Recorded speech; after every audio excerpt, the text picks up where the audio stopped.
Hello and welcome to another edition of For the Record. I'm Sean Murphy. One of my favorite guests is on the show with us today, back with us every year.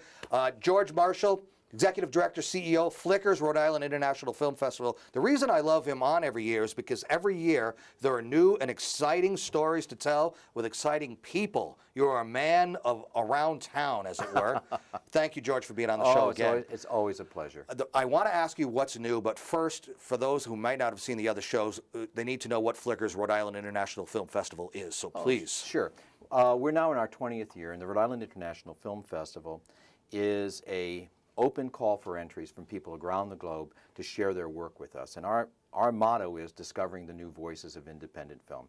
So in the past 20 years, we've discovered thousands of filmmakers who actually come to our festival. So if you come to one of our events, you'll probably not only meet talent that are in the films, plus the directors who have traveled here. Last year we had something in the neighborhood of 250 filmmakers who came to the festival. So our core location is Providence. But since Rhode Island is such a small state, we're able to actually have screenings around the state. So we'll have screenings this year in Newport, in Jamestown, in Woonsocket, which is the northern part of the state. Plus, Providence will be a campus, be like going to a college campus, and we have about 14 locations where we'll have different screenings. So it's a very user-friendly environment. We're not pretentious, and I'm not just saying that for our discussion. We're not. And for us, it's exciting because when you get a film, it's like getting a Christmas package. You don't know what you're going to open.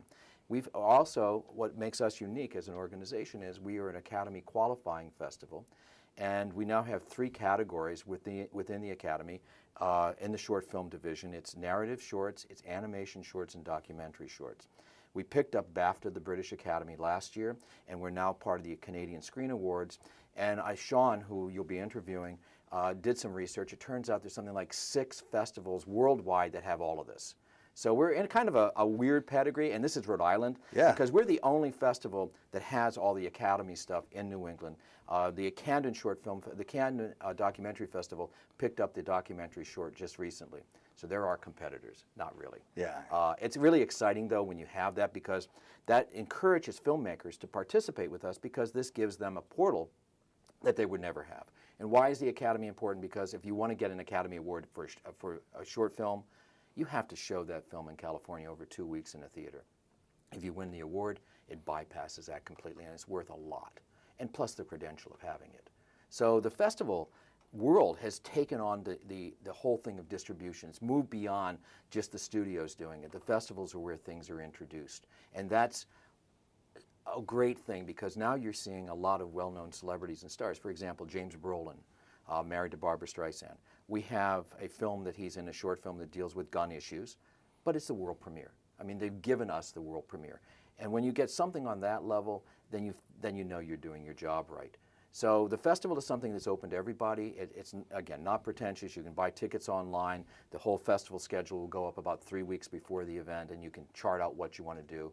We also have forums. We have after parties. We have all kinds of things happening just to make it interesting for you. And then come to Rhode Island, use our beaches, and have a good time.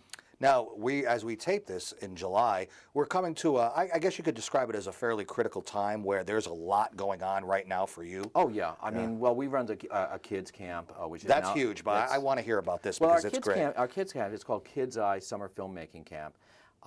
It's now in its 18th year. I started it as just a program to show kids how to use cameras.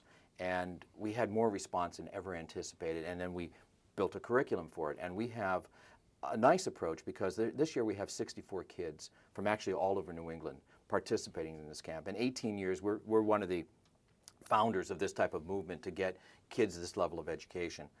I don't even advertise it, to be honest with you. How young do you start? 8? You start at 8? 8 to 17. And what's cool about the Kids Eye Camp is that we've had kids that have gone through the entire process at this point. Now, we've been doing it for 18 years, and they are now counselors with the camp. We've got 4 kids that are counselors. So we have professional educators. We have someone who specializes in elementary education, and then we also have someone who's we have 2 people that are filmmakers, and then we have our own staff that specialize in specific areas. So we've got a nice support team, and then we have something in the neighborhood of 14 counselors that are our interns for the summer with our festival, plus the kids that aged out from the camp. These kids learn everything from soup to nuts. They're highly dedicated and motivated, and they will produce at least one film, so we're looking at 14, 15 films. And then what we do during the main festival, we give them one of our locations for them and their family and friends. And it's a red carpet premiere. We give them a copy of the videotape. We do the editing for this because 1 week you can't do it all. And then they own that. And it's really exciting because the Kids Eye program has actually led kids to get into the school education and then go into careers. We actually know people that from our camp are working in the industry. Wow, what a resume to have, and starting out so young. And when you say soup to nuts, everything from learning camera operation, screenwriting, things like that. We're heavy into telling stories. And to me, if you just give someone a camera and say, okay, do something, that doesn't help you with understanding how the industry works. It's a craft. You really need to know your craft. You need to repeat it over and over and over again. But if you only know technique and you use visual effects, or you got a GoPro and you're out there showing, skateboarding and stuff like that, where's the story? It's visually striking to look at, but it's empty. So we spend a lot of time telling stories. And I think that's a critical component that makes this camp actually work. It is soup to nuts. And we have a lot of folks within the industry that come in and share their time. One of the actors that works with us constantly is Robert Caprone, who you might know from Diary of a Wimpy Kid series, and he's Rhode Island based. And Robert has been so gracious over the years as he's grown within the industry to come and share that. So he does acting classes with us. And this year he's graduated. He's in our youth jury program, which is during the main festival. Youth jury is designed to let young kids, high school age and college age folks, come in and actually watch our films, work with staff, meet the filmmakers, and then they create their own awards. So at the end of the day, they're presenting youth jury awards to the filmmakers. It's a small group, it's about 10, 15 kids. And what's exciting is that we just open our doors and they have free access to everything. And that makes it very democratic in terms of how we operate. And somehow, and I think it's because they're interested walking in the door, but they're glued to this. They're like sponges absorbing this knowledge. Absolutely. Because you can tell that this, in some way, shape, or form, somehow this is going to be the career they're interested in. You can tell the passion because they're not there with their cell phones texting. They're not fidgeting. They're not walking around. They actually sit there and ask for more. I should also mention the youth jury is a total scholarship program. You have to submit why you want to do it, and then we give it to the kids. There's no price tag on it, which is why it's also limited because we make sure that they have the adult supervision too. So we're not going to be bringing them into something that might be suspect or cause us a problem with the parents. You mentioned 20th year, but you're actually 35th year as a nonprofit, right? Yeah, it starts in November, as a matter of fact.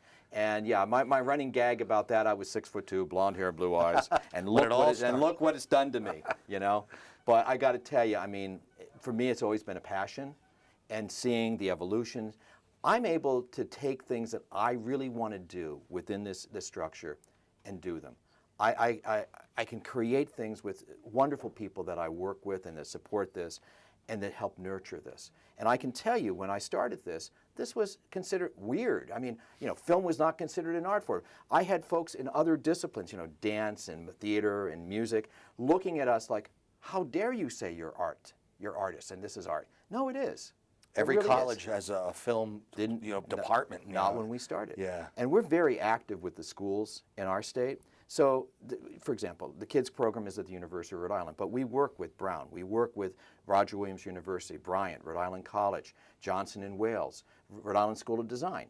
All these schools in our state work with us within the festival, and all the educators are linked up. So it's a nice community that's been built, and the festival becomes the nexus, the source, because we share all of our work with folks that come in. And I think that's really important because, well, I can tell you, our archives are going to be at the University of Rhode Island, and this has not been announced. But breaking news right here. Breaking news, but our archives will go back to, with DVDs, back to 2006. And we're talking thousands of pieces. And why I say thousands, this year our entry portal was more than 6,000 entries. You're at the point now, I know you're not pretentious, but I will say it for you. You're at the point now where you have to decide and pick, you have to turn films away, right? Well, That's coming up. Yeah. Sean's sitting over here. That's coming up. Well, I'm going to pose this question to him too in the next segment. But, well, we've worked a way around it. Okay. So we don't look like nasty people. You don't look pretentious then. But right? no, we actually don't send rejections because we have built in a number of other exhibition portals throughout the year, and we give those films that did not make the main festival a second look and then a third look. So we keep them still within, for 1 year, anything that's been entered into the festival, we will try to show. Now, when I mentioned URI, and I just want to complete that point, all the films that everything, our archives, will be hosted at the university, but anybody can go there and look at them and watch them. So it's not going to be restrictive. That was part of our agreement, that Joe Blow off the street or some kid from another college could actually go and do research, and they might find the next Spielberg that we missed, but they might find that within that framework of what's going to be there. So we're talking, again, thousands of entries that will be accessible and viewable. And we're also turning in things that we're getting from donations from, for example, one of the Providence Journal writers who had retired donated all of his interviews on audio cassette, and we gave those to the library. They will eventually have transcriptions, but his interviews, which we don't have the print material because it belongs to the paper, but we have the raw material. And I'm not going to drop names, but I will tell you these are significant names in his 30-year career. But that was given to us, which we then made available to the community. So people might, it's not necessarily just film in the very strictest sense of the definition. God, no. Yeah. God, no. There's so much more. Yeah, it's so much more. And that's the thing we've discovered over the years, that this discipline touches so many realms. And if you think about it, then you start seeing it. But how many people pay attention to the music in a film? But it's there. How many people pay attention to the set design, the costume design, the lighting techniques, even the sound? I mean, just the general, how many people know what a Foley room is? Which we actually did with the camp. We explained what a Foley room is. That's all the sound effects. That's someone walking. Because most people don't realize in a major feature film, the sound is completely stripped out and then rebuilt.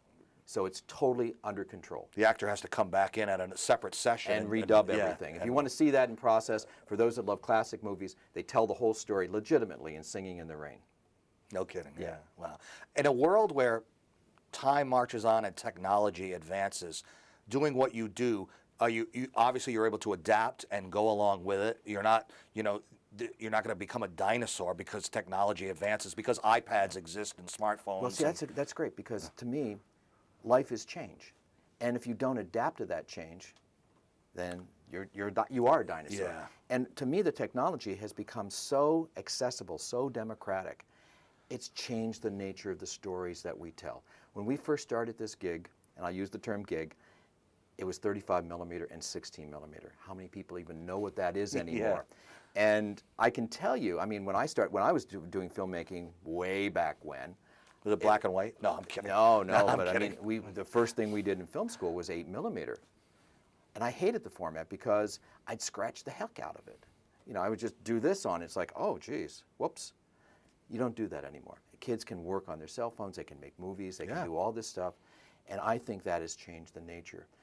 If you think about also how the media has interacted globally, if you look at the Iranian Green Movement, and you look at the Egyptian Spring, all that was cell phone driven. It was Vimeos and videos, all from cell phones, which changed the nature of how people got their information, not from a government source, not from a censored source, but from the people. The people. Yeah. And you're seeing that now here too. And I think that's really exciting because it's changing the nature of our media and the future too. Opens it up to the availability for more people. Yeah, and you couldn't tell stories 10 years ago if you didn't have a budget. Now you can go out and shoot something for a very small amount of money, and you tell a story that is so amazing. But obscure stories, niche stories. If you want to do a story about a health issue, it could be anything from HPV, it could be cervical cancer, it could be small houses, tiny houses, it could be any of those things. And those stories never would have been funded before. But now you can take the risk and do that yourself. What do filmmakers get out of our festival? They get an opportunity to expose their work to other people, to network, to meet people that will help them further their careers. And that's what we promote during the festival. Come here, meet other people, work together. Speaking of promotion, as we go into the break, I'll have you give out the website too. What is coming up that you want people to see and be a part of an experience, date-wise? Well, our festival opens August 9th, and our opening is at the Vets, which is a 1,900-seat grand hall. It's a beautiful hall. And we always celebrate the art of the short films. And Sean Quirk is our programmer. And Sean is really excellent in telling stories with the short films. So the films might seem disparate, but put together as a whole, it's a through line, and it will actually tell you a story.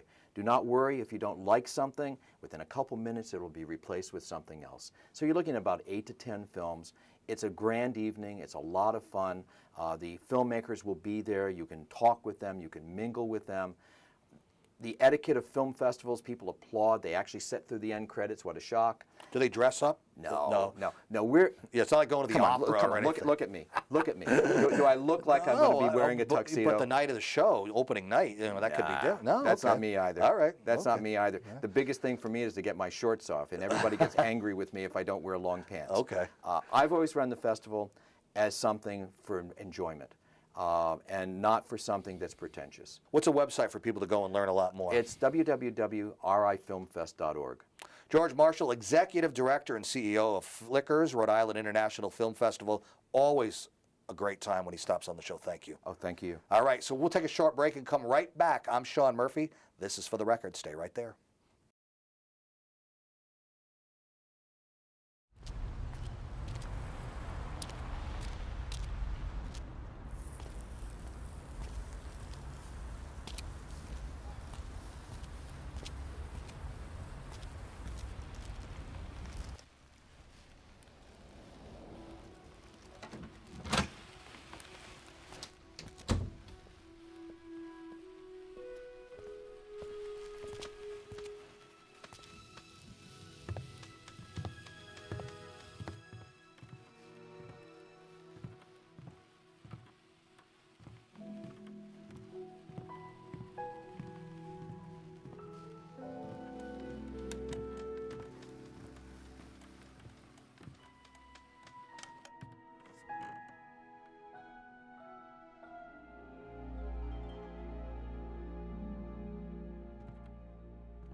Welcome back to For the Record. I'm Sean Murphy. In our second segment, it is Sean Quirk back at this table, Program Director for Flickers and Rhode Island International Film Festival. It's a lot to fit on a business card, I got to tell you. Welcome back to the show. Well, thanks for having me, Sean. So, tell us the job of a Program Director. George did a pretty good job of kind of teasing a little bit everything that you have to do and are doing right now. Let's talk about it. Well, the Program Director is responsible for the curation of the festival. So my job is really organizing the judges, making sure they're watching all the films that we're getting in. And then once they've reviewed the films, I go over all the film reviews, and then I make the final selections with my team. Now, these judges, how do you get them, first of all? What is your criteria for getting the judges, and how are they? Are they tough, or what's their criteria for judging the films? It's a good question. Yeah. I mean, they're from all different backgrounds. Okay, good. We have judges that are former filmmakers from around the world. We have judges that are film professors, both locally and internationally. And we have judges that are, they may be in a career that's completely outside of cinema, but they want to they're cinephiles at heart, and they want to be a part of it. Why not? Why shouldn't they be able to Exactly. have an opinion on a short film or something, right? And even students. Yeah. We have students as judges as well. So we really try to have a diverse pool of judges as much as possible, because in a way the judges also serve as our test audience.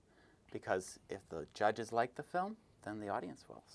So, and how long of each are they looking at, and how many are they judging? They're watching a lot of films, and Yeah. every film will be watched by at least 3 judges. And after the films have been reviewed by the judges, they'll pass through our programming team, and where we'll make the selections. Now, let me ask you this question. Be honest. If, say, some judges come back with a certain opinion, and you don't agree with it, and you go, that's baloney, I'm going in this direction. Do you do that? I mean, you have the power, Sean. You know? Sometimes I do, Yeah. but before I do that, I make sure I check with the other programming staff. Okay. To, I always want to 'Cause bounce ideas around. We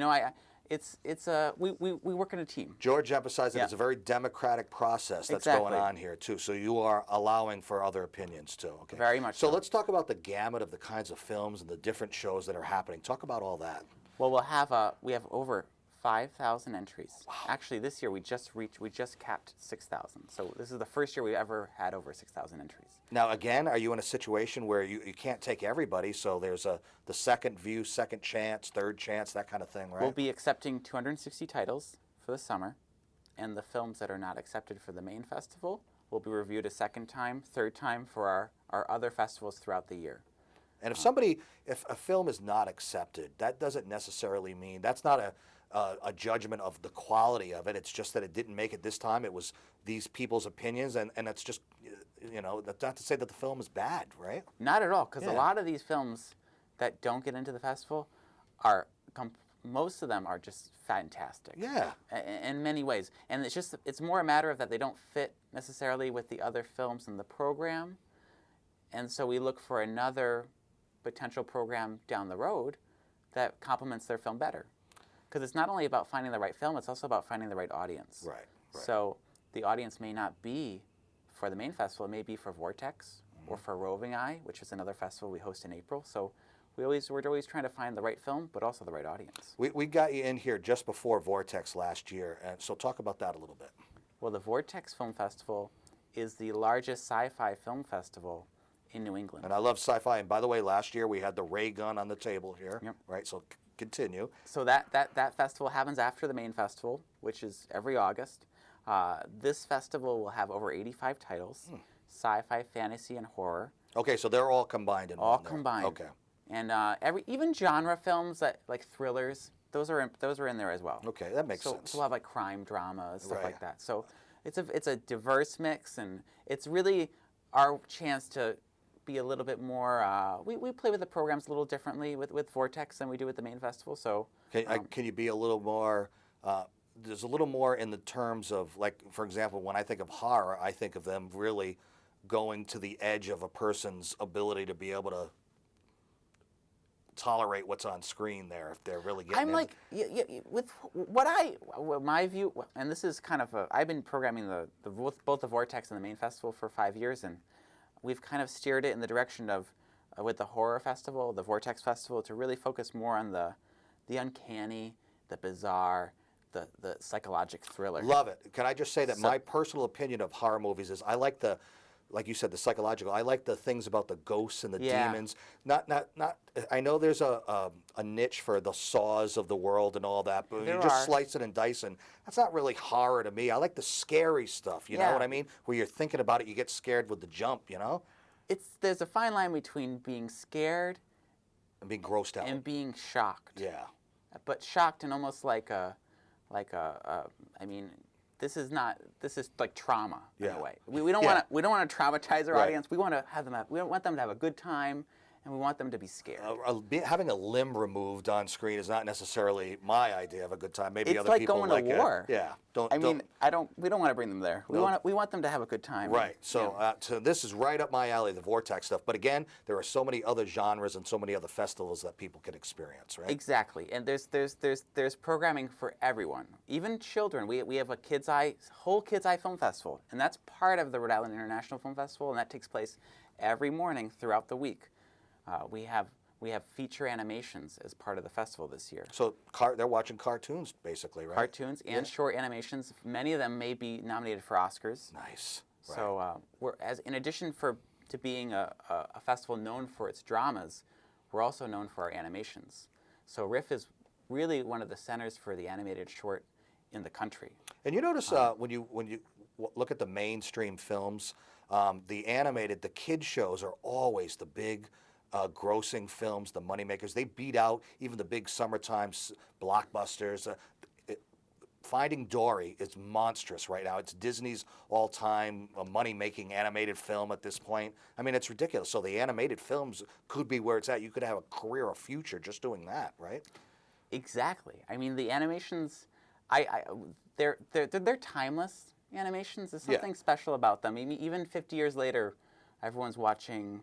They'll be watching. They watch Sleeping Beauty. They watch Cinderella. They never age. They reach every audience. Right. And they use the use of animations, the way they're able to apply all these cinematographic.